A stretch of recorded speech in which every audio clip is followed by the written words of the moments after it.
After watching the video, some of the components that I thought would be crucial for sustaining life on a planet inside of a different solar system for that star would be a surface temperature of around 6,000 Kelvin and a luminosity of about 1 solar unit on the Hertzsprung-Russell diagram.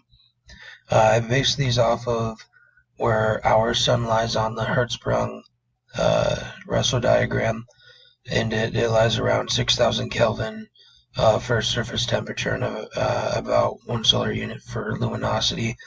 For some candidates that I also believe could have the capability of sustaining life, some of the stars I found were Alpha Centauri.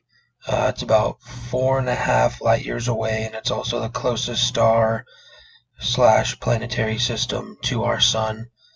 The next one is Theta Ceti. It's about 10 times the size of the sun, and it's about 114.5 light years away.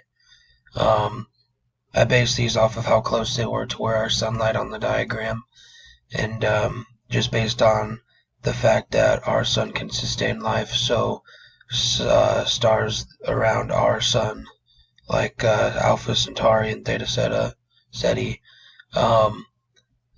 just based on that, I believe they could also sustain life. Just because their surface temperature is around 6,000 Kelvin and their luminosity is also around 1 solar unit.